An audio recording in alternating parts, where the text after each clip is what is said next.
fue muy comentada, muy vista por la gente, pero por ahí nos quedamos en esa, ¿no? Y nos quedamos que pasó, se crónica el hecho, nos comenta después un poco la gente y a los pocos días se diluye y vuelve a la vida normal la gente. Nosotros, los periodistas, nos olvidamos del tema y vuelve a pasar. Bueno, para que eso no suceda, Rodrigo Agrelo, a quien invitamos hoy, hola, legislador de Encuentro Vecinal Córdoba, sí, señor. ha presentado hace un tiempo ya un proyecto de ley para regular la crianza de estos perros y hoy nos va a contar de qué se trata y bueno, en qué está ese tratamiento. Y lamentablemente siempre el tema vuelve y me llaman, porque este proyecto ya tiene más de un año, cada vez que hay... O sea, muerde a un perro y te llaman a... Pero claro, porque vos sabés que esto ha sido un tema, complicado. Esto empezó, por lo menos la tarea nuestra firme en este asunto, cuando murió Trinidad Ballesteros, una chica de 15 años que salió a pasear su perrito y de pronto se encontró con dos dogos. Los dogos atacaron primero al perrito, después a ella. Esa chica murió, lamentablemente. Pero yo recuerdo un vecino que se ocupa en un momento de defenderla a la chica, dice, estaba ante un verdadero demonio. Eso era uno de los dos perros que lo había atacado, un verdadero demonio. Me tocó entrevistarlo porque yo hice esa nota para Clarín. Mirá. 3, 4 horas después del hecho y terminé muy conmovido, porque cuando te tocan esas coberturas, o sea, era todo muy reciente, ¿no? Sí. Y hablé con ese pibe que se le metió a la casa, están sus nenitas, sus niñitos ahí, y bueno, sí, como bien decís. Bueno, entonces nosotros ¿qué decimos? Hemos probado un conjunto de decisiones que no han sido eficaces, porque ¿qué es lo que se ha hecho? Se ha regulado, se ha creado un registro, se han puesto restricciones para la circulación de este tipo de animales peligrosos. Pero vos hacés la cuenta, vos salés a caminar. Yo el otro día, por ejemplo, tengo un garage que se levanta así mecánicamente, ¿no? Tenés que levantar así, como una bandera. Sí. Y cuando levanto así me encuentro con un pitbull suelto que me miraba así gracias a un taco. ¿Lo muerdo o no lo muerdo? Claro, un pitbull, ¿no? Sí. Entonces, sin bozal, sin cadena, sin nada. Vos de cada 10 perros que cruzas, uno o dos tienen, de los peligrosos, tienen un bozal. Entonces, nosotros ¿qué decimos? Hay que reducir la población de estos perros para bajar la incidencia de este tipo de accidentes. Porque si vamos a depender de que cada uno de nosotros tenga la capacidad para criar este tipo de animales, y estamos en una incidencia, una posibilidad de que resulten estos casos muy alta. Entonces, ¿qué decimos nosotros? Primero, hay que ordenar la castración de todos los animales de estas características para evitar su reproducción. Eso va a ir haciendo con el tiempo que se reduzca esta población, ¿cierto? No es la idea quitarle el perro a nadie, porque no sería posible, incluso por la cantidad que hay. Entonces nosotros decimos, no se puede comercializar, que no se pueda reproducir, que las restricciones para mantenerlos tengan que tener cerramientos de muy alta calidad y altura, y para pasearlos no se puede pasear de a dos. Vos a veces ves a alguien que va con dos de estos animales que si se le enloquece uno, no sé cómo hace para controlarlos a los dos, y entonces esto va a producir un achicamiento de la cantidad de perros de estas características, y pensamos que no hay soluciones mucho mejores hasta ahora que se hayan probado, porque se están multiplicando lejos de reducirse. Hay que ver para qué fueron creados, porque algunos fueron creados genéticamente, el dogo es un caso, y si son perros que pueden vivir en una ciudad, en una comunidad. Sí, mirá, a ver, incluso la gente, yo sé que toco fibras muy profundas, pero no quiero ser demagogo. Cuando ves la muerte en esas condiciones de una chiquita de 15 años que inocentemente salió a pasear su perrito, vos decís, bueno, esto se empieza a reiterar. En Altagracia, el verano pasado, 2 pitbull le sacaron el brazo a su dueña. Vos sabés que muchos de los casos, la mayoría de los que nosotros hemos logrado ver, son perros que tienen cercanía con el atacado. Es decir que hay ahí algo que el animal no maneja. Son animales muchas veces que muerden y no pueden soltar, pero no porque el animal no quiera soltar, sino porque no se lo permite su temperamento o su mandíbula, su fuerza. Entonces producen un daño tremendo. Ahora yo veía las redes sociales nuestras recién, unos te dicen, no es la solución, Rodrigo, estás equivocado absolutamente, es el perro, no es el perro, es el dueño, y otro te dice, te quedaste corto, hay que ir mucho más allá. Bueno, es lo que pasa hoy en las redes. ¿Te das cuenta? Entonces, Sí, sí. ¿yo qué digo? ¿O nosotros qué decimos? Actuemos con responsabilidad. Primero las personas, después los animales, por supuesto. Tenemos que armonizar eso, pero si nos ponen en la opción, ¿por quién tenemos que optar? Por la persona, obviamente. Sí. Sí, estaba pensando mientras hablaba en todo esto de las comunidades. Obviamente, el otro día cuando hacía la nota en la radio hablábamos que ambos somos bicheros. Yo tengo dos perros y 4 gatas, imagínate. Sí, yo toda la vida. Pero el otro día me pasó con una gatita que un perro callejero me la atacó, ¿no? Claro. Estaba hablando de mi gata, ¿no? Sí. Y a mí me causó una conmoción importante porque tuve que salir, veterinaria, qué sé yo. Sí. Imagínate un ser humano, también yo tengo esa línea bien marcada. Claro. Pero bueno, es un tema para, Lo que pasa es que yo creo para que, charlarlo por lo menos, ¿no? sí, yo creo que va a empezar a acercarse la solución a esto, pero nos va a costar otras tragedias. Lamentablemente. Eso dijiste el otro día. Sí, yo creo que lamentablemente Actuamos por reacción. Por esa ley de la reacción. Sí, yo creo que lamentablemente yo encuentro, mira, entre el año pasado y encuentro menos resistencia, porque Claro. han seguido sucediendo hechos lamentablemente, Sí, ¿no? Y bueno, yo en la legislatura te diría que estoy en una hiperminoría en mi posición, al menos lo que yo he visto en la Comisión de Seguridad, no he encontrado acompañamiento. Bueno, juegan un conjunto de cosas, ¿no? La corrección política muchas veces, el amor por los bichos, los animales, que yo también lo tengo, lo comparto, pero creo que el amor por las personas tiene que ser superior, siempre. No, y también por el animal, porque después ese animal termina Bueno, sacrificado. sacrificado. Claro, O sea, escuchaba, yo te comentaba en la radio que había escuchado unas declaraciones de la presidenta del Colegio de Veterinarios, que decía que cuando el animal ataca y el veterinario lo sabe, está obligado Claro. después a aplicarle la eutanasia. Entonces, no cierra por ningún lado el asunto, no cierra por ningún lado, pero lo que estamos viendo es una multiplicación de tragedias. Te llevo a otros temas, Sí. ¿no? ¿Te pasa con todos los temas que llevas No, o hay algunos que se tratan? no. Mira, hemos tenido de las más diversas suertes. Te voy a dar un caso. El peaje a La Calera, que fue un tema enorme, que lo seguimos peleando, que es una casilla de peaje puesta ilegalmente en la entrada de La Calera. Malagueño lo pasa lo mismo. Claro, bueno, debe haber otros casos, Sí. pero este es el caso de Sí, La Calera. y estudiado de La Calera. Hicimos una especie de coalición ahí con varios legisladores y conseguimos la mitad de los votos. Empatamos la elección en el recinto y tuvo que desempatar el presidente provisorio de la legislatura. Sí. El reclamo que presentamos nosotros, por ejemplo, por el tema de la deuda que tiene la Nación con la Caja de Jubilaciones, nos la aprobaron por unanimidad.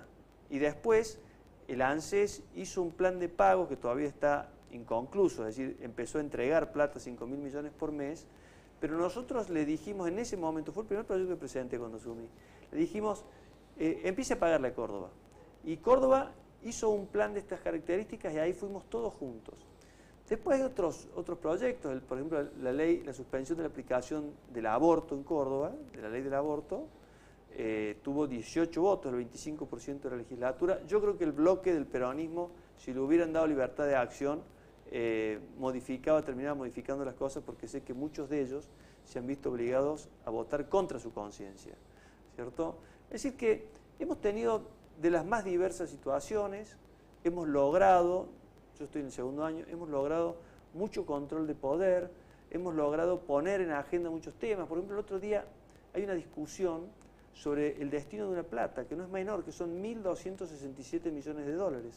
Vos sabés que es que Areti, cuando se fue del gobierno, fue a la Bolsa de Comercio y dijo, le dejo a Yarlora 1.267 millones de dólares de disponibilidad, de libre disponibilidad. Se curó en salud, porque saben, entre ellos ni se confían. Entonces, nosotros empezamos a preguntar, ¿dónde está la plata? ¿Dónde están los 1.267 millones de dólares? Porque si usted tomó créditos por casi 300 millones de dólares el año anterior, este año lleva 750 millones de dólares tomados. Bueno, a ver, ¿Dónde está esa plata que tenía de libre disponibilidad? Porque si se está endeudando es porque no tiene plata. ¿Qué la hizo? Bueno, ese es un tema que se transformó en un tema de agenda, que ha tenido mucha trascendencia, que mucha gente pregunta. En fin, creo que hemos logrado desde una banca establecer una estrategia que ponga sobre el tapete muchos temas. ¿Cómo viviste la elección pasada que tenían ciertas aspiraciones, digo, las legislativas nacionales? Yo creo que el único que puede cantar victoria, primero el pueblo de Córdoba y de la Argentina, que una vez más vota, decide su destino, sí. ¿no? Que eso es muy importante remarcarlo, porque no en todas las naciones sucede eso. El único que puede decir que ganó la elección es La Libertad Avanza. El resto de las fuerzas políticas hemos hecho elecciones por debajo de lo querido, entonces, especialmente en el caso, fíjate vos, del gobierno de Córdoba, que llegó a gastar cifras incalculables. Vos sabés que nosotros hicimos un relevamiento porque el día viernes, anterior a la elección, repartían plata en todas las sucursales del Banco de Córdoba, una cosa escandalosa. Yo creo que por cada voto, primero que no todo el mundo que fue a buscar esa plata los votó, me parece. Y segundo, que la gente que veía que eso sucedía probablemente no los votaba si los iba a votar. Entonces, yo creo que, por ejemplo, el gobierno de Córdoba no hizo una buena elección, muy por debajo de lo que debería, teniendo el poder. Creo que además a Yarlora le están cobrando el impuestazo. Creo que los ciudadanos... Yarlora pensó cuando mandó ese proyecto de ley que después lo sancionó, de incremento alevoso de impuestos hasta el 1000%, pensó que iba a pasar lo que sucedía en la época de inflación. La inflación yo digo que es como la creciente. ¿Viste cuando pasa la creciente? Que vos ves que van cascotes, palos, escombros. Baja la creciente y vos ya ves todo claro, lo que quedó de la creciente. Bueno, la inflación cuando baja deja todas las imperfecciones y las malas medidas a la vista. Y entonces, ¿qué pasó? Bueno, tiró un impuestazo, una locura, y entonces la gente empezó a recibir el cedulón de rentas en su casa, que es el más visible de los impuestos, y empezó a alarmarse, y no dio un paso atrás. Y yo creo que eso se lo cobraron en la elección, creo que se lo han cobrado. Ahora en un ratito voy a hablar con mi colega Juan Manuel González sobre estas reuniones que ha tenido ya Yarlora con Santilli, que no había asumido, se estaba reuniendo con gente, como ministro del Interior, un poco en esta nueva etapa del gobierno de Milei, un poco más dialoguista al parecer. ¿Cómo ves ese acercamiento después de bueno, también no fue tan crítico, ¿no?, el gobierno de Yarlora con Milei nunca, pero bueno. Yo pienso que el diálogo siempre es positivo. Y además el diálogo, ¿con quién tenés que tenerlo? Con los iguales no, con los que piensan distinto. Sí, parece que es así. Yo lamentablemente no he tenido esa experiencia en Córdoba con el gobierno de la provincia. No existe esa posibilidad. Esto es una dialéctica amigo-enemigo, me votás o no me votás, y como nosotros... Es un poco lo que se critica de Milei también, ¿no? Sí, lo que pasa es que yo digo que los modos son del PRO, los de Yarlora son modos del PRO, ¿viste? Gentiles, sí. Pero los métodos son kirchneristas. Es decir, es gente que no conoce lo que es la posibilidad de conversar algo y que considera que toda concesión es una derrota, y eso es una inmadurez política. Hay concesiones que se hacen para contribuir a la paz social, para contribuir a la unidad. Sí, porque por ahí la posición del otro es mejor que la tuya y no la entiendes vos en el momento. Claro, claro. Bueno, yo de hecho, por ejemplo, nosotros hemos votado varias leyes del gobierno. Por ejemplo, hay una ley que se votó, que es una ley que tiene que ver con la incorporación de ex soldados del ejército o de las Fuerzas Armadas a la policía antinarcóticos. Nosotros se lo votamos ese proyecto porque nos parecía que era un modo de fortalecer la lucha contra la droga. Ha habido varios temas que nosotros hemos, por ejemplo, un tema que se trabó y que se trabó por una interna del peronismo, que se trabó por una acción nuestra, que es todo un sistema que se ha creado para la contención de menores inimputables de entre 14 y 16 años, que no son imputables por la ley, pero que entran en conflicto con la ley. Entonces se necesitaba esa ley, nosotros compartíamos, hicimos contribuciones y se las votamos. Bueno, pero es un gobierno que no entiende eso, ¿no? Ello es la imposición. Y yo creo que eso es un acto de inmadurez política, sinceramente, ¿no? Creo que los países modernos lo que hacen es intentar ponerse de acuerdo. Hay países que han retrocedido en eso. Estados Unidos es un caso típico, típico, viene evolucionando hacia esos muchos años. Sí. Y nosotros no deberíamos caer en eso. Bien, Rodrigo, hace un tiempito estuvo Aurelio aquí en la campaña. Y un poco lo que vimos fue una posición muy fuerte en contra, no sé si en contra, a lo que venía pasando con el gobierno de Milei. Hay una decisión de Luis Juez, que la ha comentado en estos días, de llamar a una gran coalición para derrotar al gobierno, al peronismo en el poder desde hace 20 y pico de años. Juez está muy cerca, es un soldado de Milei, creo que lo dijo él, algo así, con su habitual verborragia, ¿no? ¿Se ven ustedes ahí, en ese grupo, hoy? Mira, yo creo que todo lo que se haga tiene que ser para ser mejores que lo que hoy tenemos, porque para repetir historias o hacer las cosas peor, uno debería no gastar ni un segundo. Entonces, todo lo que se haga yo creo que tiene que tener, primero, un sistema de reglas de juego donde se diriman candidaturas, etcétera, de un modo objetivo. Eso es lo primero. Segundo, un plan de gobierno, prioridades. ¿Qué vamos a hacer con la justicia? ¿Qué vamos a hacer con la seguridad? ¿Qué vamos a hacer con el problema de la droga? Córdoba está atacando las consecuencias, no las causas de la inseguridad. Todo es, o mucho de lo que sucede por consumo o por tráfico de drogas. Entonces, no se está abordando el problema del proyecto de vida de los chicos, el estado desaparecido de muchísimos barrios, el narcotráfico y el lavado de dinero empieza ya a expresarse, y Córdoba está, fíjate que acá ha habido casos enormes, por ejemplo, muchos narcotraficantes importantísimos estaban en Córdoba radicados. Acá lo detuvieron, Interpol, a Diricio, Diricio era el mayor traficante de armas de América Latina. Sí, el otro día, hace poquito. Hace poco, y vos sabés que estaba vinculado con el Comando Vermelho. El Comando Vermelho, nosotros lo dijimos en la legislatura el año pasado. El 30 de octubre del año pasado dije en la legislatura, estaba viviendo en Córdoba este señor. Se arma el lío en Brasil, sí, y ahí aparece el tema de Córdoba, ¿cierto? Bueno, y hace poco, un par de años, o no sé si un par de años, la familia de Macías, de Fito Macías. Fito Macías, eso fue la policía de la provincia. Que estaba alojada.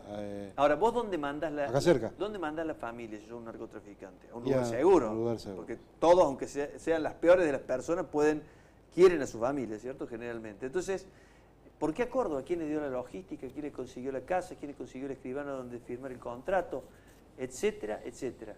También el Calavera Peloso, que es el segundo al mando, ahora preso, de Esteban Alvarado, que es el enemigo número 1 de los monos en Rosario, vivía en Córdoba, en un country acá en la zona norte. Y su mujer, cuando lo tuvieron ahí, quedó ahí con prisión domiciliaria.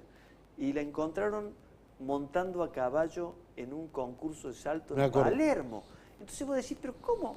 No era la justicia de Córdoba la que la tenía controlada, pero vos decís, ¿cómo atravesó toda la provincia de Córdoba esa persona? O cómo se tomó un avión y bajó en Buenos Aires, ¿no? Bueno, volviendo al tema, ¿aceptarían un encuentro con Juez, por lo menos? Yo creo que hay que hablar, si podemos ponernos de acuerdo en un programa, creo que hay que pensar en hacerlo, si no, el Encuentro Vecinal tiene su programa, tiene sus prioridades y disputará el lugar que crea conveniente. Yo creo que no hay que dejar de intentarlo. ¿Por qué? Porque Córdoba podría ser mucho más de lo que es. Está deteriorándose mucho. Mira, el sistema educativo nuestro, que es la política social número 1. Si vos querés progreso, tenés que tener chicos educados más en este mundo tecnológico. Bueno, a ver, las pruebas de PISA han dicho que el 66% de nuestros chicos que terminan sexto grado no entienden lo que leen. A ver, el sistema de salud mental de esta provincia, que es un tema número 1, está demolido. Está desbordado. Está desbordado. Sí. Mirá, estuve ayer justamente y hoy trabajando al lado de una mamá que está necesitando internar a su chico. No solo la ley de salud mental es pésima, nosotros hemos presentado un proyecto de ley de modificación de la ley de salud mental, porque impide esta contención prolongada del adicto, ¿cierto? O del enfermo que tiene un psiquiátrico. Pues es que el 75% de los casos que llegan a los hospitales psiquiátricos son duales, es decir, es una mezcla de adicción con alguna patología de base.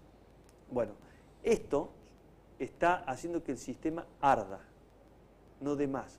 ¿Qué vamos a hacer con ese tema? ¿Qué vamos a hacer? Fíjate, otro tema gravísimo.